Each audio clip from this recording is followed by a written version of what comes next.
গিন্নি, আরে ও গিন্নি, আমি যাচ্ছি, ফিরতে বিকেল হবে। সে কি গো, তুমি আবার কোথায় যাচ্ছ? বিলে যাচ্ছি গিন্নি, আজকে বিল থেকে মাছ তোলা হবে। বিল থেকে মাছ তোলা হবে? তাহলে তো আজ অনেক মাছ ধরা পড়বে। হ্যাঁ হ্যাঁ, গায়ের সবাই আসবে। রায়চৌধুরী বলেছেন মাছ সবাইকে ভাগ করে দেবেন। টাকা দিবে না মাছ বিক্রি করে? না গিন্নি, এবার টাকা দেবে না বললো। রায়চৌধুরী নতুন ব্যবসা করবে, সেখানে টাকা লাগবে। সে কি গো, বিলে পোনা মাছ ছাড়ার সময় তো সবাই টাকা দিল, এখন সব টাকা রায়চৌধুরী দেবে কেন? কি জানি, বড় লোকের কাজকর্ম কিচ্ছু বুঝি না। আমরা গরিব মানুষ, দুটো খেয়ে পড়ে থাকলেই হলো। হ্যাঁ গো, আজকে সবাই মজা করে মাছ ধরবে। তপনটাকে পাঠাবো, ওর না মাছ ধরার খুব ইচ্ছে। না গিন্নি, ওকে পাঠানোর দরকার নেই। ও মন দিয়ে পড়াশোনা করছে, তাই করুক। জেলেদের কাজকর্ম থেকে ওকে দূরে রাখতে হবে। কেন গো, তুমি ছেলেটাকে সারাদিন পড়াশোনার মধ্যে রাখতে চাও? ওরও তো মন চায় একটু ঘোরাফেরা করতে, পাড়ার ছেলে মেয়েদের সাথে মাছ ধরতে। কেন যে আমি এ কাজ করি তা সময় হলে বুঝতে পারবে গিন্নি। আমি স্পষ্ট দেখতে পাচ্ছি এই জেলে পাড়ার সামনে অন্ধকার। এখন এই জেলে পেশাতে যে ঢুকবে তার কপাল পুড়বে, বুঝলে? তোমার কথায় মাথা মুন্ডু আমি কিছুই বুঝতে পারছি না। সব সময় পণ্ডিত মশাইদের মতো কথা বলো। তোমাকে এত বুঝতে হবে না, তুমি ঘরে কাজ করো, আমি মাছ ধরতে গেলাম। কুবের, ভালোভাবে জালটা ফেল বাবা, মাছ যেন চলে না যায়। আরে মানে একটু ঝুড়িটা নিয়ে যা, মাছগুলো ঝুড়িতে তোল গিয়ে। এদিকে বিমলটা এখনো এলো না, সব কাজে এত দেরি করে না ও। অজুহাতও ঠিক তৈরি থাকে।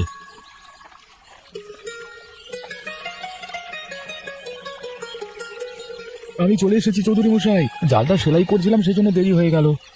তুই আগে থেকে জাল সেলাই করে রাখবি না বেটা? সব কাজ তোদের মাছ ধরবার দিনই করতে হয়। ওদিকে আরতের বাবুরা চলে এলো বলে। তা মশাই, কেবল কি মাছ ধরবেন, পোনা ছাড়বেন না? না বিমল, এবছর থেকে আর মাছের ব্যবসা করব না। এই বিলে মাছ ছেড়ে লাভ হয় না। লাভ হয় না কোথায়? এত এত মাছ কি সাধারণ পুকুরে হবে? এই বিলের জল ভালো, তাই মাছ বাড়ে। এর চেয়ে লাভের ব্যবসা আছে বিমল। আমি এই বিলের পাশে চামড়ার কারখানা দেবো, আর এই জল দিয়ে কারখানার চাহিদা মিটবে। এই রে, যে ভয় করছিলাম তাই হলো। এই যে চৌধুরী মশাইকে এই বুদ্ধি দিল। কিছু বলছো বিমল? না বাবু, বলছিলাম কি, বিলের পাশে কারখানা দিলে তার বর্জ্যে বিল ভরে যাবে, তখন আর সেখানে মাছ পাওয়া যাবে না। মাছের কি অভাব হয়েছে বিমল? ফিশারিতে অনেক মাছ হয় আজকাল, সেখান থেকে মাছের চাহিদা মিটবে। কিন্তু তাতে যে আমাদের পেটে লাথি মারা হবে চৌধুরী মশাই। এই বিলের মাছ ধরে আমরা জেলেরা সংসার চালাই, বিলে মাছ না থাকলে আমরা খাবো কি? তোমাদের কাজের ব্যবস্থাও করেছি বিমল। আমার কারখানাতে শ্রমিক লাগবে, সেখানে তোমরা কাজ করবে, চিন্তা করো না। মাছ ধরে যে টাকা আয় করতে, আমি তোমাদের তার চেয়ে বেশি টাকা দেব। বুঝেছি, স্বাধীন পেশা ছেড়ে এখন দাসের শিকল পড়তে হবে। তাতে তোমার সমস্যা কি? যদি ভরণ পোষণ মেটে তাহলে দাসত্বই ভালো। ঠিক আছে, আপনি যা ভালো মনে করেন তাই করুন, তবে আমি কারখানাতে চাকরি করব না। সে কি গো, কারখানায় কাজ না করলে সংসার চলবে কি করে? সবাই যে সেখানেই কাজ করছে। জানি না গিন্নি, আমার মাথায় কিছুই ঢুকছে না। মরে গেলেও আমি ওই কারখানাতে যাব না। দরকার হলে দূরের নদী থেকে মাছ ধরে আনবো। কিন্তু তাতে কি সংসার চলবে? চাষবাস করে চাল ডাল না হয় জোগাড় করা গেল, কিন্তু হাট বাজার কি করে করবে? ওটা আমি কোনোভাবে চালাবো, কিন্তু সমস্যা হচ্ছে তপনকে নিয়ে। ওর পড়াশোনাটা মনে হয় আর হবে না। গ্রামে কারখানা হলে পরিবেশ আরো নষ্ট হবে, কুসঙ্গে মিশে ছেলেটার মাথা বিগড়ে যাবে। না গো, ও কথা তুমি বলো না। এই একটা মাত্র ছেলে আমাদের, ওকে নিয়ে আমাদের অনেক স্বপ্ন। যেভাবে হোক পড়াশোনাটা করাতেই হবে। আচ্ছা গিন্নি, একটা কাজ করলে কেমন হয়? তোমার দাদা তো শহরে থাকে, ওনার কাছে তপনকে পাঠিয়ে দিই। তা ভালো বলেছো। দাদার ছেলে মেয়ে নেই, বৌদি তপনকে খুব ভালোবাসে, ওরা ওকে চোখের মনি করে রাখবে। তাহলে তুমি দাদাকে একটা চিঠি লেখো, উনি রাজি থাকলে আগামী সপ্তাহে তপনকে পাঠিয়ে দেবো। চিঠি লেখার কি আছে, চলো কালকে ওকে নিয়ে দাদার বাসায় যাই, তপনকেও দিয়ে এলাম, আর আমাদেরও বেড়ানো হয়ে গেল। ঠিক আছে গিন্নি, তাই হবে। তা তপন কোথায়, ঘুমিয়ে পড়েছে নাকি? না, ও ঘরে পড়ছে। ঠিক আছে, আমি ওর সাথে কথা বলে দেখি। এত দূরে পাঠাবো, ওরও তো একটা মতামত নিতে হবে। মানিক, আরে ও মানিক, কোথায় আছিস? দেখে যা তো। আগে বাবু ডেকেছেন আমাকে? হ্যাঁ, কি করছিলিস? কি ডাকলে কানে যায় না? কারখানার শ্রমিকদের কাজ বুঝিয়ে দিচ্ছিলাম মালিক, আজ থেকে ওরা কাজ শুরু করবে কিনা। ভালো কথা বলেছিস। তা শ্রমিক কতজন আসলো আজকে? আগে 530 জন। আরে বাপরে, এত মানুষের বেতন দিয়ে কুলাতে পারবো? আপনি কথা পারবেন, কারখানা যেভাবে চলছে সামনে মাসে অনেক বিক্রি হবে। তাহলে লাভ হবে অনেক, কি বলিস? আর গায়ের সবাই কি কারখানায় এসেছে? এই সবাই এসেছে, কেবল বিমলের পরিবার ছাড়া। ও ও হ্যাঁ, ও সেদিনই আমাকে বলল কারখানায় কাজ করবে না। শালার জিদ অনেক বেশি, কথায় কথায় গো ধরে বসে। এই গো কয়েকদিন থাকে তাই দেখবো, দুদিন পর যখন পেটে টান পড়বে তখনই সুরসুর করে কাজে আসবে। হ্যাঁ টান এক্ষুনি পড়েছি, তাই তো ছেলেকে শ্বশুর বাড়িতে রাখতে গেছে। তাই বলো, ছেলেকে নাকি পড়াশোনা করিয়ে বড় চাকরিজীবী বানাবে। আমিও দেখতে চাই কি এমন লাট সাহেব হয় গো। দেখবেন চৌধুরী মশাই, দেখবেন কদিনে পূর্ণিমা আর কদিনে অমাবস্যা হয় ঘরের দূর থেকেই দেখতে পারবেন। এই মানিক সব দেখিয়ে ছাড়বে। বড্ড কথা শিখেছিস তুই। হ্যাঁ যা এবার যা, আমার জন্য এক কাপ চা নিয়ে আয়, খেয়ে আবার কারখানায় যেতে হবে।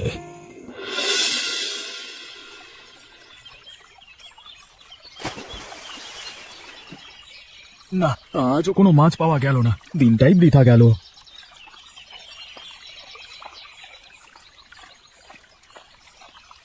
দাদা কি করছো কি ওখানে? মাছ ধরছি রে কুবের। তা তোদের ছুটি হলো এখন নাকি? কিন্তু এই কালো জলে কি মাছ পাবে? ওখানে তো জীবাণু ছাড়া কিছু নেই।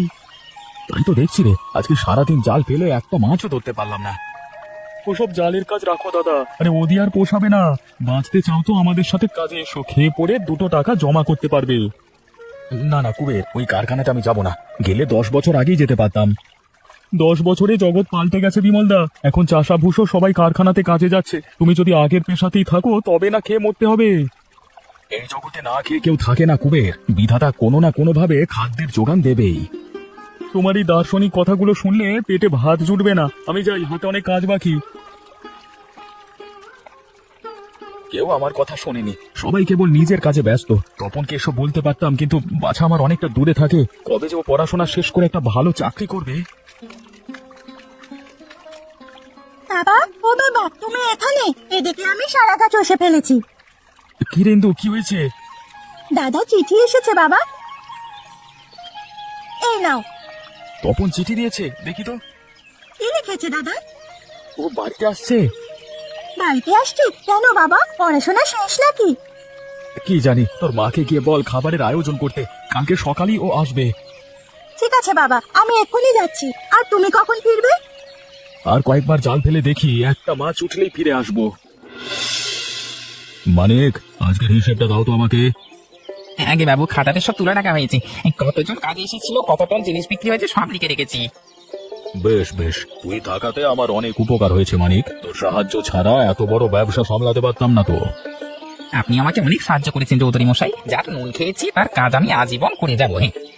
তোর মতো কর্মচারী পাওয়া সত্যি ভাগ্যের বিষয়। এই 10 বছরে আমার ব্যবসার এত উন্নতি তোর জন্যই হয়েছে। বড় কথা, তুই আমাকে সেদিন বুদ্ধি দিয়েছিলিস 3 প্রহরের বিলে কারখানা দিতে। আজকে আবার কারখানা ফুলে ফেপে উঠছে, আর 3 প্রহরের বিল পরিণত হয়েছে কালো বিলে। আর কয়েকটা দিন অপেক্ষা করুন মশাই, এখন যে লাভ আসছে তার চেয়ে দ্বিগুণ লাভ আসবে কারখানা থেকে। হ্যাঁ তাই নাকি? তা কিভাবে লাভ করবি? নতুন জিনিসের আমদানি করবি নাকি শ্রমিক বাড়াবি? এর কোনোটাই না, আমার মাথায় অন্য বুদ্ধি এসেছে। কি বুদ্ধি বলতো? অতীতেই পলাশপুরের সব মানুষ 3 প্রহরের বিলের উপর ভিত্তি করে জীবিকা চালাতো, তাদের সবাই জেলে ছিল। তা তো জানি, তোর বুদ্ধিটা কি বল? এই জেলেরা আপনার কারখানায় কাজ করে মাছ ধরা প্রায় ভুলতে বসেছে। তাই এদিকে 3 প্রহরের বিলের পানিও কালো হয়ে গেছে, সেখানে আর মাছ পাওয়া যায় না। এখন ওদের একমাত্র অবলম্বন হচ্ছে এই কারখানা। বুঝেছি বুঝেছি, তুই কি বলতে চেয়েছিস সেটা আমি বুঝেছি। এখন শ্রমিকদের বেতন কমিয়ে দিলেও ওরা কোথাও যাবে না, তাই তো? হ্যাঁ কর্তা, সেই সাথে আরো 2 ঘন্টা বেশি কাজ করাতে হবে, তাহলে দেখবেন প্রতি মাসে আপনার দ্বিগুণ আয় হচ্ছে। উত্তম পরামর্শ দিয়েছিস মানিক, সেই জন্য তোকে এত পছন্দ করি রে। যা, আজকে থেকে তোর বেতন দ্বিগুণ করা হলো। সবই আপনার দয়া বাবু, আপনার দয়ায় খেয়ে পড়ে বেঁচে আছি। হয়েছে, আর তেল দিতে হবে না। এখন বাড়ি যা, আর কালকে সকালেই আমার নতুন ঘোষণা কর্মীদের জানিয়ে দিস। ঠিক আছে বাবু।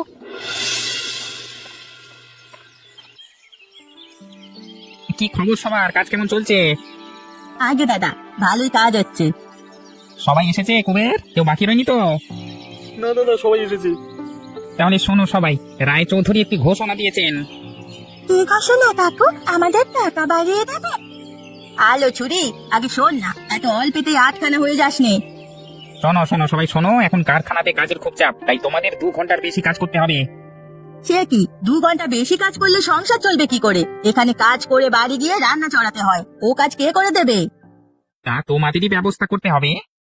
বেশি কাজ করলে কি টাকা বাড়িয়ে দেবে? না রে, কারখানায় মন্দা চলছে, তাই রায়চৌধুরী বলেছে প্রত্যেকের বেতন থেকে 1,000 করে টাকা কেটে নিতে। সে কি কথা, পাই তো 5,000 টাকা, এর মধ্যে 1,000 কেটে রাখলে খাবো কি? সারাদিন কাজ করে কি অবিচার, 4,000 টাকা দিয়ে কি মানুষ বাঁচে? মাছ ধরেও তো এর থেকে বেশি টাকা আসতো। আমি তাই কর না, তোদের মানা কি করেছে? সে কাজ করার কি আর উপায় আছে? বিলের জল তো কালো করে ফেলেছো বিষাক্ত বর্জ্য দিয়ে, ওখানে কি মাছ বাঁচে? তাছাড়া জাল ফেলে যে মাছ ধরবো সেই উপায় নেই, কারখানায় কাজ করে সব ভুলে গেছি। বুঝলি এবার, তোদের অন্য কোথাও যাওয়ার জায়গা নেই। যদি বাঁচতে চাস তো এখানে কাজ কর, না হলে না খেয়ে মরতে হবে। গো কুবের দাদা, এখন কি হবে?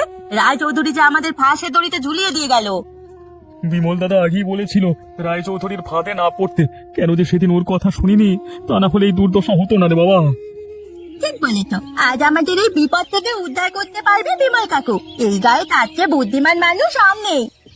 হ্যাঁ গো, একবার বিমল দাদার কাছে গেলে হতো, এই বিপদে ওনার পরামর্শ কাজে দেবে। বেশ বেশ, তোমরা যখন বলছো তবে আজকে রাতে চলো, বিমল দাদাকে বলে দেখি তিনি কি নিদান দেন। এখন সবাই নিজের কাজে ফিরে যাও, এখানে জটলা দেখলে রায়চৌধুরী ভাববে আমরা বিদ্রোহের পরিকল্পনা করছি। হ্যাঁ, সবাই কাজে চলো।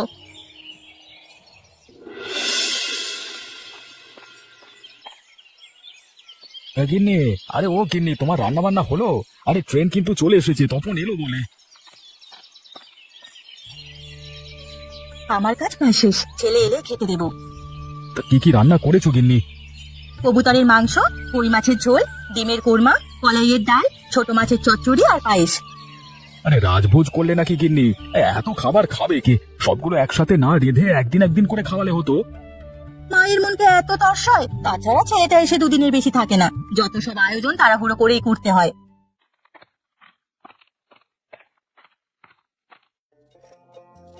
মা, ও মা, দেখো কে এসেছে। সে কি, তপন এসেছিস? আমরা তোর অপেক্ষায় করছিলাম। আমি এসে গেছি মা, এবার অনেকদিন থাকবো। আয় বাবা আয় আয় আয়। এখন আর তোকে দেখতে যেতে পারি না, তুই এসে ভালোই করেছিস। ও মা, দাদাকে খাওয়াবে না? হ্যাঁ, ভাত তরকারি সব রেঁধে রেখেছি, হাত মুখ ধুয়ে তোরা খেতে আয়। হ্যাঁ মা, তাড়াতাড়ি কিছু খেতে দাও, খুব খিদে পেয়েছে। তাছাড়া খাবার শেষে আমাকে একটু 3 প্রহরের বিলে যেতে হবে। 3 প্রহরের বিল? ওই বিলের তো নাম পরিবর্তন হয়ে গেছে রে, এখন সবাই ওকে কালো জলের বিল বলে ডাকে, কিন্তু সেখানে কেন? আমার একটা চাকরি হয়েছে বাবা, তার কাজে এসেছি। চাকরি হয়েছে? আমাদের তো কিছু জানাসনি। তোমাদের চমক দেবো বলে জানাইনি। তা চাকরিটা কিসের? ওটা সরকারি একটি প্রজেক্ট। মূল কাজ হলো দেশের বিলগুলোর প্যান ফিরিয়ে আনা, সেখানে আবার মাছ, জলজ উদ্ভিদ আর অতিথি পাখিদের বাসস্থান তৈরি করা। তা এখানে হবে না বাবা, এই বিলের যা অবস্থা, এখানে মাছ চাষ করা যাবে না। তাছাড়া বিলের পাশে রায়চৌধুরীর কারখানা, তিনি তোকে এই কাজ করতে দেবেন না। সেই উপায়ও আমার আছে বাবা, প্রয়োজনে আইনের সাহায্য নিতে হবে, কিন্তু আমি তা চাই না। গ্রামের মানুষ যদি এক থাকে তাহলে খুব সহজেই এই কালো বিলের জীববৈচিত্র্য ফিরিয়ে আনতে পারবো। সেই নিয়ে তোর সাথে পরে কথা হবে, এখন ঘরে আয়, কিছু খেয়ে নে। হ্যাঁ বাবা, খেতে আয়, তোর জন্য কত কি রেঁধে রেখেছি।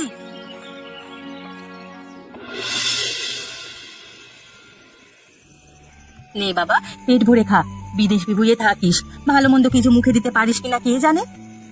এখন থেকে ভালো মন্দ খেতে পারবে গিন্নি, ছেলের চাকরি হয়েছে, তুমি তবে ওর সাথে গিয়ে শহরে থাকো। তুমি যাবে না বাবা? সামনের মাস থেকে তোমাদের সবাইকে নিয়ে যাব ভাবছি। না না, আমি এই গ্রাম ছেড়ে কোথাও যাব না, জীবনের শেষ কয়েকটা দিন এখানে কাটিয়ে দিতে চাই। বিমল দাদা ঘরে আছো? হ্যাঁ কুবের, হঠাৎ এত রাতে কোনো বিপদ আপদ হলো নাকি? বিপদ তো বটেই, আমরা গায়ের সবাই তোমার সাথে একটু পরামর্শ করতে এসেছি। বেশ বেশ, তোমরা বসো, আমি আসছি। কিসের জন্য এসেছে বাবা? কি জানি, গায়ের সবাই যখন এসেছে তখন নিশ্চয়ই বিল নিয়ে কিছু বলবে, হয়তো রায়চৌধুরী বিলটা ভরাট করে নতুন কারখানা নেবে। না বাবা, তা হতে দেওয়া যায় না। আজই ওদের বোঝাতে হবে, রায়চৌধুরীর কথা শুনলে ওরা সর্বশান্ত হয়ে যাবে। সর্বনাশ, কি বলবো বাবা, যা হওয়ার তা তো হয়েই গেছে। এখন রায়চৌধুরী আমাদের বিনে পয়সায় খাটাতে চাইছে। বিনে পয়সায়? সে কি কথা? হ্যাঁ দাদা, আজ রায়চৌধুরী বলেছে বেতন 1,000 টাকা কমিয়ে দেবে, কাজও করতে হবে আগের চেয়ে বেশি। এই অল্প টাকা দিয়ে তো 15 দিনের খাবার জুটবে না। এতে আপনারা কোনো প্রতিবাদ করেননি? প্রতিবাদ করে কি হবে, আমাদের যে যাওয়ার জায়গা নেই, রায়চৌধুরী সব পথ বন্ধ করে রেখেছে। এখন না পারছি আগের পেশা ফিরে যেতে, না পারছি এই গ্রাম ছেড়ে অন্য কোথাও যেতে। আপনারা ভয় পাবেন না, আমি আছি আপনাদের সাথে। যদি আমার কথা মতো কাজ করেন তবে আপনাদের ভাগ্য ফিরবে, এসে খেলে বাকি জীবন পার করতে পারবেন। কি করতে হবে বাবা? এই দাসত্বের শিকল থেকে মুক্তি পেতে আমরা জীবন পর্যন্ত দিতে পারবো। আপনাদের জীবন দিতে হবে না, আপনারা কেবল কালকে থেকে কারখানায় যাবেন না, তাহলেই হবে। কারখানায় না গেলে খাবো কি? কালো বিলে মাছ চাষ শুরু করেন, তাহলে আপনাদের খাবারের চাহিদা মিটবে। কিন্তু এই কালো জলে কি মাছ হবে? তাছাড়া রায়চৌধুরীর কারখানার বর্জ্য বিলের জলে পড়লে মাছ এমনিতেই মরে যাবে। সবাই যদি কাল থেকে রায়চৌধুরীর কারখানায় না যায়, তবে সেখানকার চাকাও ঘুরবে না। তাতে দুদিনের মধ্যে কারখানা বন্ধ হয়ে যাবে। এদিকে আমাদের বিলের জল পরিষ্কার করতে জলজ উদ্ভিদ বিলে ছাড়তে হবে। তাতে কয়েক মাসের মধ্যেই বিলের জল পরিষ্কার হয়ে যাবে। আর এর আগে আমরা কিছু পোনা মাছ ছেড়ে দেবো, যেগুলো কালো জলেও বেঁচে থাকতে পারে। তোমার বুদ্ধিটা মন্দ নয়, কিন্তু এই কালো জলে বাঁচতে পারবে এমন কি মাছ আছে? দেশে এক প্রকার মাগুর মাছ আছে, যা কালো জলেও দিব্যি থাকতে পারে। ওই মাছ দিয়েই বিলের চাষ শুরু করা যাক।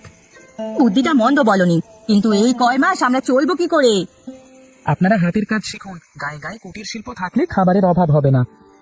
ঠিক বলেছো বাবা, আমরা কালকে থেকেই বিলে পোনা ছাড়তে শুরু করব। সেই সাথে কচুরি পানাও ছেড়ে দেবো। আর মেয়েরা করবে কুটির শিল্পের কাজ। হ্যাঁ, তুমি আজ আমাদের বড় বাচ্চা বাঁচালে বাবা। তোমাকে পড়াশোনা করিয়ে বিমল দাদা ভুল করেনি। ঠিক বলেছো। আমার ছেলে পড়াশোনা করেছে বলেই আজকে গায়ের মানুষদের রক্ষা করতে পেরেছে, তাহলে সবাইকে রায়চৌধুরীর দাস হয়ে থাকতে হতো। এখন চলো সবাই রায়চৌধুরীর বাড়িতে যাব। তার সাথে আজই একটা ফয়সালা করতে হবে। হ্যাঁ হ্যাঁ, সবাই চলো, সবাই চলো।